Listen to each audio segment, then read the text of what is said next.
Welcome back to the channel. Recently I was able to sail on the Celebrity Beyond and I am excited to bring to you my honest thoughts and opinions. In this broad review I'm going to cover the topics of the food, the service, the entertainment, the ship, and the ports. While this review will cover most of these at a high level, be sure to hit that subscribe button down below with the notification bell on, because if you're interested in getting more details about any of these topics, more in-depth reviews will be coming in the near future about the specific topics I'm about to cover here today. All right, y'all ready? Let's get started. But first,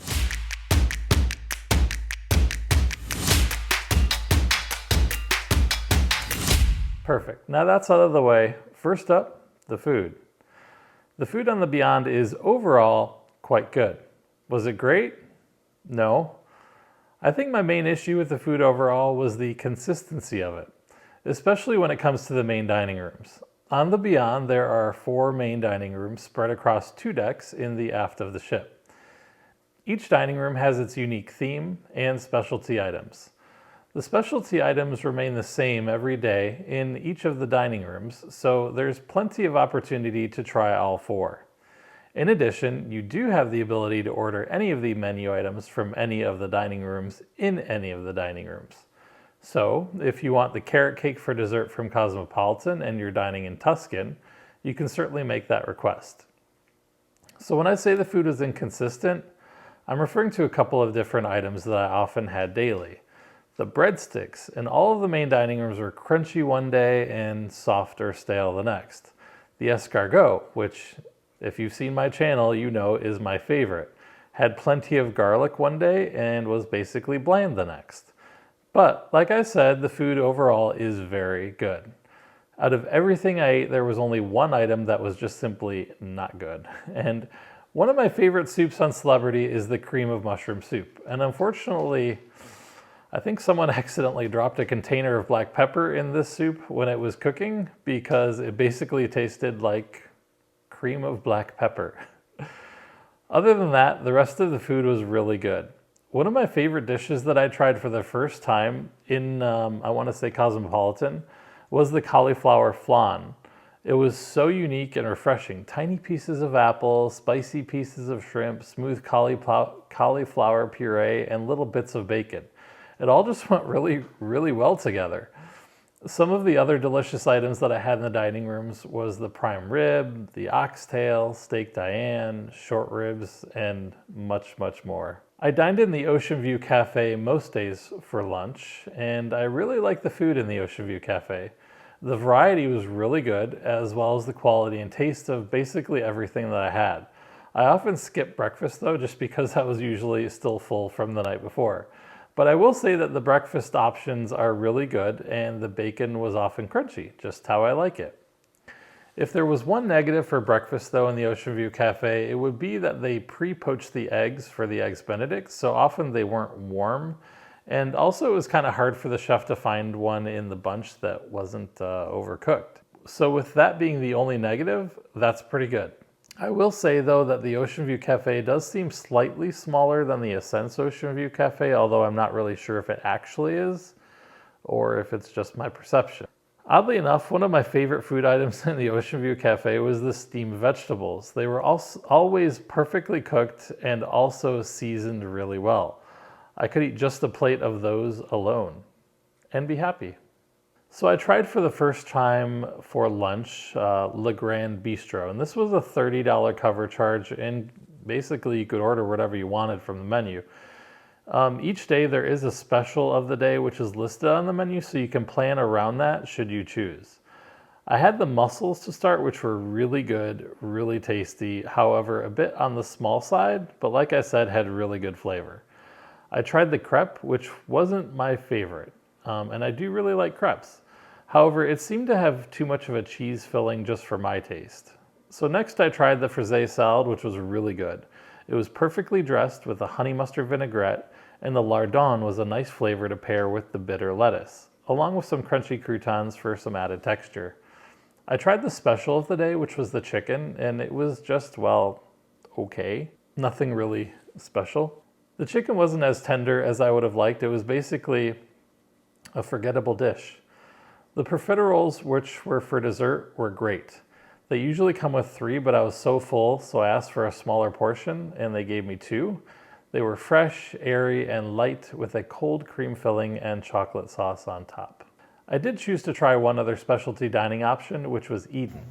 I've dined at Eden on the Edge and on the Ascent, and honestly, it's one of my favorite restaurants on land or sea. If you have the means to try Eden, I highly recommend it. One of the best food items I've ever had is their crab cake.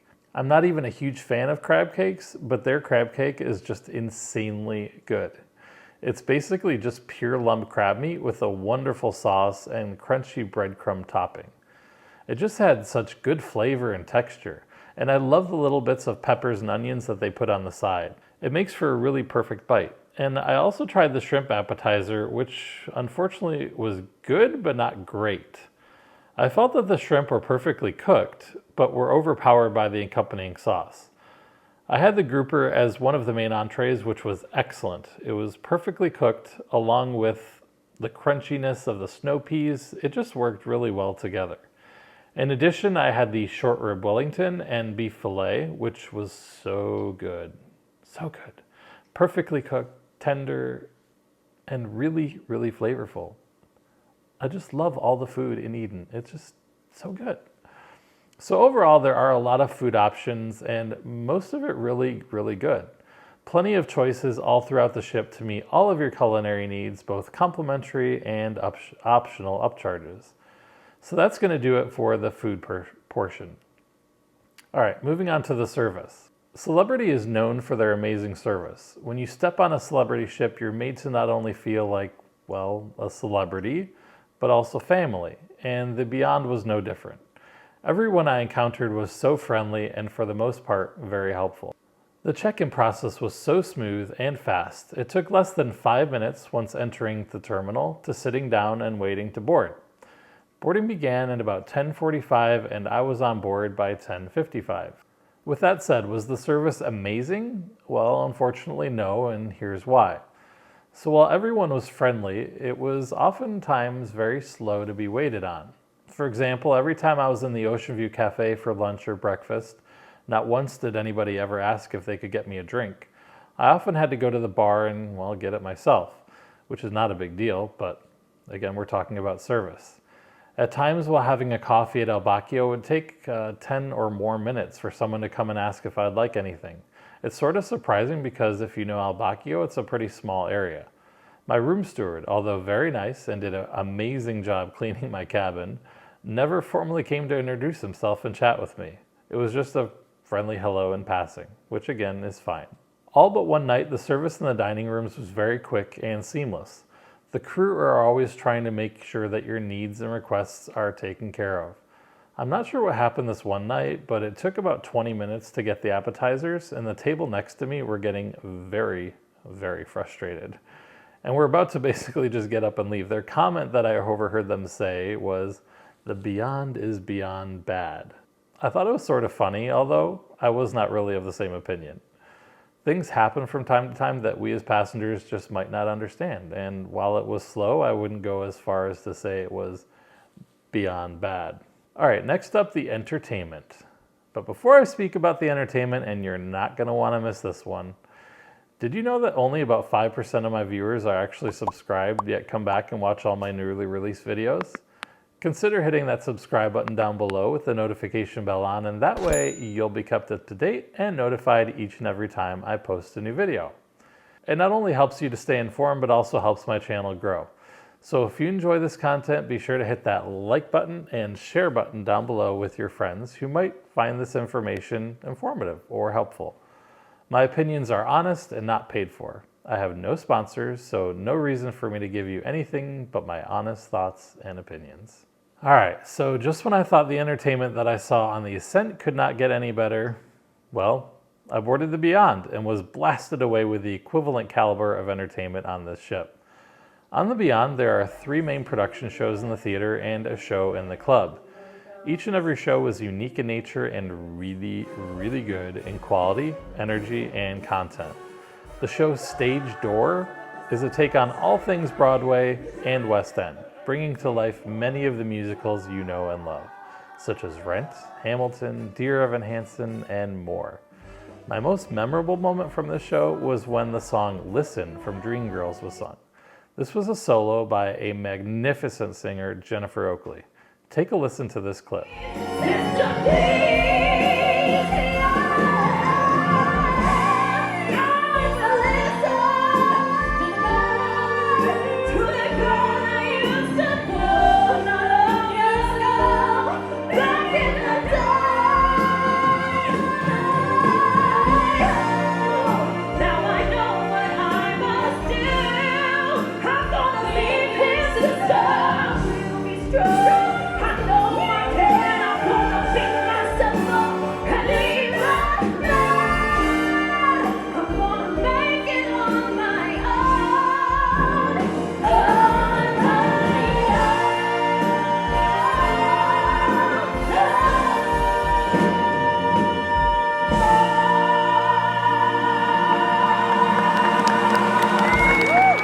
Just an incredible voice that this young lady has. It literally gave me goosebumps. The second show was called Elements. This show was essentially based on the elements of nature, air, fire, water, and more. A really unique feature of this show was the use of an air fountain. I don't think this piece of machinery exists outside of the Beyond. It was really cool and used really well throughout different parts of the show. Another cool part of the show was the use of a bubble machine. The bubbles, though, were filled with smoke, so when popped, it left a puff of smoke in the air, which I thought was so cool and creative. Again, another batch of really good, popular, and well-sung songs. The third show was called Arte, a very unique take on many different art pieces and periods in history, with the art literally coming to life. This show really showcased the use of an incredible 4K massive LED screen. Here are some clips from Arte. Oh, Cinnamon, where you gonna run to? Oh, Cinnamon, where you gonna run to? Where you gonna run to? All alone that day. I say I'm complicated. Very excited. Line up, will laugh with me before the morning comes. I was caught in a crossfire hurricane. You think it's easy? You think I don't wanna run to you? But there are mountains, and there are doors that we can't enter. I want your revenge. You and me could write a bad romance. Oh, yeah. Yeah. Purple rain, purple rain.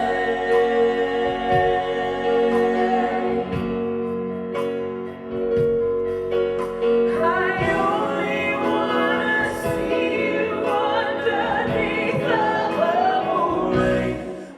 Run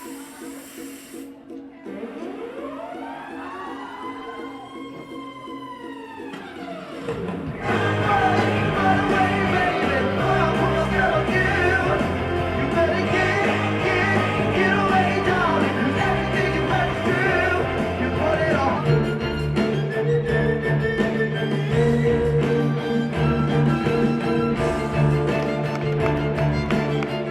The last show was in the club and called Jazz Joint.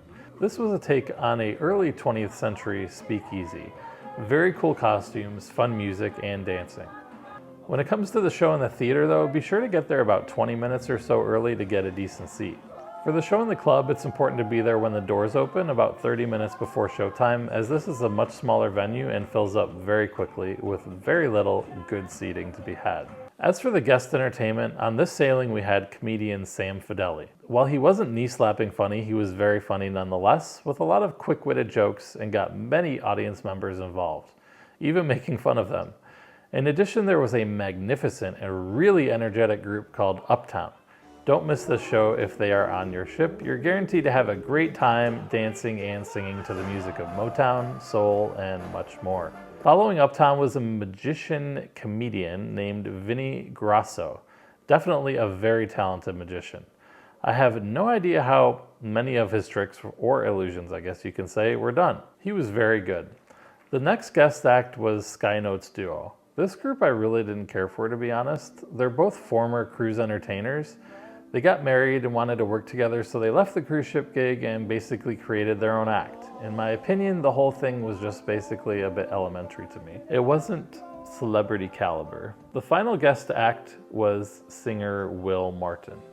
This guy was absolutely brilliant, a singer from New Zealand with an incredible voice. He sang the likes of Billy Joel, Elton John, and more with a really good sense of humor. He was really good. So overall, the entertainment on the Beyond was beyond great.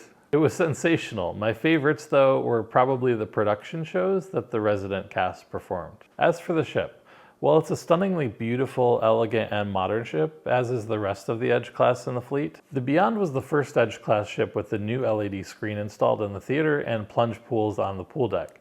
These two enhancements to the Edge class of ships were really noticeable and provided a much more elevated cruising experience. While there were a few hiccups when it comes to the ship experience, they were relatively small, albeit a little bit frustrating. The first issue I had is that most of the time the elevators seemed stuffy with basically little ventilation. This was also the case that I noticed on the Ascent. Again, not a big deal. One evening the Wi-Fi across the ship went out for about 5 hours. Well, of course, again, not a big deal. It actually had somewhat of a big impact across the ship, as apparently the Le Petit Bistro requires the Wi-Fi to be functioning to operate. I guess after the appetizers were served, the rest of the meal was canceled and the guests told to eat elsewhere. This didn't really affect me as I didn't dine there, but just something that I was listening to another couple discuss. In the casino, after the first evening, everyone's earned points and free play that they had loaded but not quite used was wiped away. Apparently there was some sort of glitch that caused this to happen. I don't really know. Again, not a big deal, but frustrating nonetheless, as I had several $100s in free play that I wasn't sure I would be able to use on the cruise, as well as a couple thousand points that were earned towards a future cruise certificate that I thought might be wiped away. Thankfully, this was resolved on the 5th day and all points and free play restored. As far as my cabin, I had zero flaws with it whatsoever. In fact, I had no issues with anything else when it comes to the maintenance and workings of the ship. All right, on to the final topic, the ports. But before I get into the ports, just one final reminder. If you enjoy this content, find it helpful, or want to see more, please consider hitting that subscribe button down below with the notification bell on, as well as smashing that thumbs up button. It really does help the channel and also helps to keep you notified each time I put out new content. If you think you might know someone who might find this information useful, please share it with them, your friends, or your family. I do appreciate it. Okay, now for the ports. So this was the first time that I'd been to any of the ABC Islands. And they're called the ABC Islands because, well, they stand for Aruba, Bonaire, and Curacao. I'd heard a lot about how beautiful Aruba was, so I was excited to check this out. Unfortunately, when I stepped off the ship, I was, well, a bit underwhelmed. I did not have any planned excursions here, so just ended up wandering around the port, and honestly, there's just not much there. I think in order to really enjoy the island of Aruba, you need to plan out an excursion. There is a free hop-on, hop-off trolley right near the port that takes you around for about a 40-minute loop. With that said, really none of the places that the trolley stops are places that I would suggest getting off. There's just simply not much there. On the main strip, however, there are a lot of shops and restaurants as well as casinos to peruse. The next stop was Curacao. I was blown away how beautiful Curacao was. I loved the different colors of many of the homes. It was really pretty and a clean port with a lot of things to see within walking distance. In this port again, I had no planned excursion, so I walked to a tour building and bought for $25 a 3-hour tour around the island. This was just a really good price. The tour I purchased was a guided tour through much of the island of Curacao. We made a stop at the official Curacao factory where much of it is made. Oddly enough though, the drink that most people are familiar with, blue Curacao, is not actually blue. It's artificially colored. In addition, there are several different flavors and qualities of the Curacao liqueur. After a stop at the Curacao factory, our tour continued and dropped those that wanted to spend some time at the beach off at the beach. After the stop at the beach, the tour guide dropped the rest of us that wanted to get off in the heart of the town, which is where I chose to disembark. The place I was dropped off had this amazing floating market. It was so cool to see all these different fresh fruits and vegetables right up against the water, so nicely displayed. This spot was only about a 20-minute walk from the ship. As I made my walk through the floating market, there are lots of shops that you walk by in which you can stop and take a look around or spend some money. In order to get back to the ship, you must cross the river, and in doing so, you cross something that I've never really seen before, and it's called a floating bridge. This was very interesting, yet also a very cool idea. So this walking bridge while floating on the water also prevents ships from entering or leaving the harbor. So in order for the ships to come and go, the bridge obviously, has to open. And the way that the bridge opens is it swings open, creating an entry and exit for both ships and boats. It's a really easy, interesting way to allow for marine traffic to come and go.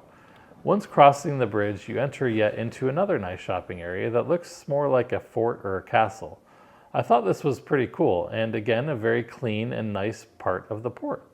I'd definitely like to spend more time walking around Curacao the next time that I go to visit. The last stop on this 8-night cruise was to the island of Bonaire, and the port name of Clarendike. This island was very natural and unspoiled in nature. In Bonaire, I did have an excursion that I booked through a third-party vendor. This was to go snorkeling. This was a really nice excursion with a very small group of people. The excursion was very easy to find, only steps away from the ship's exit, and once at the meeting point, I was greeted by the guide who was very friendly and experienced. The 5 guests were in the van, and off we went to the first of 2 snorkeling spots. This first location was called the Salt Mines. In Bonaire, they mine salt and harvest it. A very cool operation to see. While no boat was needed to go snorkeling, you do need to be a decent swimmer, as the only gear that we were given was a snorkel mask and tube. No life jacket, no fins, and it was fine. In addition, it's highly recommended that you have water shoes. I did not read this on the tour ticket, even though it was clearly printed there. I did, however, manage without them, but you could easily slip or cut your foot, as the entrance and exit to the snorkeling spot is quite rocky. This is not a smooth sandy beach, it's literally a pier that you go snorkeling around the structure where the ships dock and the salt is mined. It's a very strange place to snorkel, but did make for excellent snorkeling, where we saw tons of colorful and different sized fish. In addition, we saw that there was coral that was being farmed to be grown in an attempt to regenerate the reefs, which have been unfortunately dying due to bleaching and global warming. While it's very sad to see, it's also great to see that there's an effort to bring these areas back to life, as a lot of marine life really rely on coral and those ecosystems to not only survive, but thrive. After about an hour here, we went to our second spot. This area was much more easily accessible and did have a soft and sandy beach, which was nice. Although the snorkeling itself wasn't quite as good as the first spot, it was still a nice place to go snorkeling nonetheless. The water was so beautiful and warm, and it just felt amazing.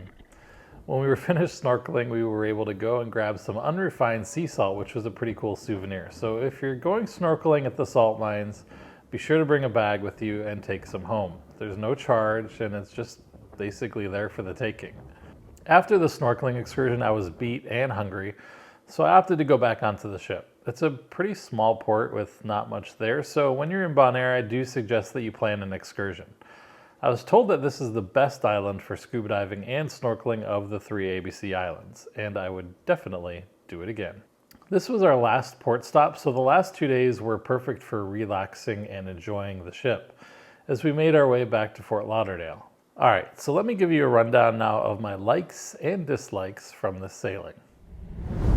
I'll start with the dislikes. The pool deck was very crowded on sea days, and I was a bit surprised as I did not have the same experience on my 2 sailings on the Ascent.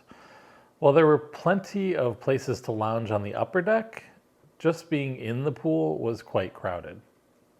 The Ocean View Cafe was hard to find a place to sit. Sometimes had to make 2 trips around the area to find somewhere to park and eat. The IT glitch in the casino was very frustrating, but thankfully resolved, albeit after 5 days into the cruise. The IT issue with the Wi-Fi not working for about 5 hours. Again, a slight issue for some. The food in the main dining rooms, like I mentioned earlier, was good, but quite inconsistent. Remember? The breadsticks, mushroom soup, etc. The Captain's Club complimentary backstage tour was canceled due to an unmentioned technical issue. For some reason, this tour was canceled now 2 out of 4 previous sailings on Celebrity. All right, now on to the likes, or the loves. Embarkation was really quick, easy, and painless. All 3 production shows, Will Martin, Uptown, along with the jazz joint, just absolutely incredible. The food experience in Eden, just unparalleled, so good. My stateroom, I really enjoyed the porthole veranda cabin.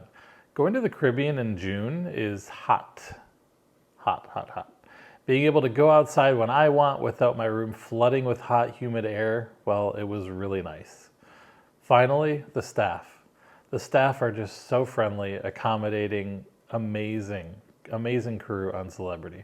They really make the Celebrity brand the premium brand that it is. It's all about the staff, or crew. Which is it? All right, guys, so that's going to do it. I hope you enjoyed my cruise review of the Celebrity Beyond to the ABC Islands. And if you enjoyed and want a bit more of a detailed review, stick around, as I'm going to have a couple more reviews coming in the near future, one geared solely on the food aboard the Beyond, and the other diving into the entertainment. Have you been on Celebrity Beyond, or to the ABC Islands? If so, leave a comment down below on what you liked and or didn't like. All right, guys, I'll talk to you soon. Take care. Bye-bye, everyone.